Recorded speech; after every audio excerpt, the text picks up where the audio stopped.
Si vous voulez rajouter un contact à Emacs, c'est pas compliqué. Utilisez ma config dans la description et ensuite vous allez faire CTRL-C, C et ensuite dans la capture, il y a une option pour rajouter un contact, appuyez sur C. Et là, ça va vous demander en premier d'entrer un nom. Je vais écrire par exemple Alexis, un courriel, ça peut être n'importe quoi. Et là, on peut aussi même rajouter une date d'anniversaire.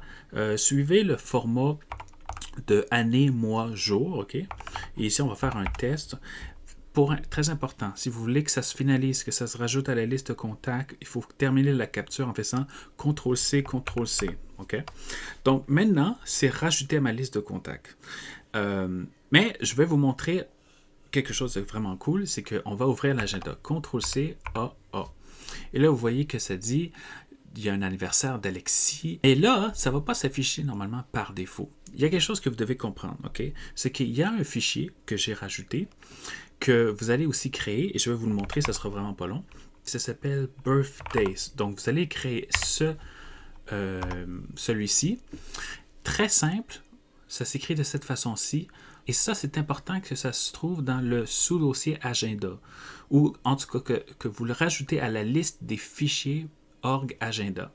Sinon, ça ne va pas s'afficher les anniversaires de org contacts parce que c'est le paquet qu'on utilise justement pour que ça fonctionne les contacts. Je vais revenir ici. Je vais aller dans la configuration et puis je vais remonter vers le haut en faisant CTRL-R et là je vais chercher pour contacts. Je peux encore faire CTRL-R pour revenir encore plus haut. Et puis vous voyez ici que dans les layers, okay, si vous vous rappelez, dans org, j'ai une variable que je dois mettre vrai pour ajouter le support pour org contacts. Très important. Mais de toute façon, ça se trouve dans ma configuration, lien de la description. La seule chose que vous devriez faire, si vous voulez voir les anniversaires dans l'agenda, c'est de créer le fichier que je vous ai montré tout à l'heure. Alors, j'espère que vous avez appris quelque chose. À plus.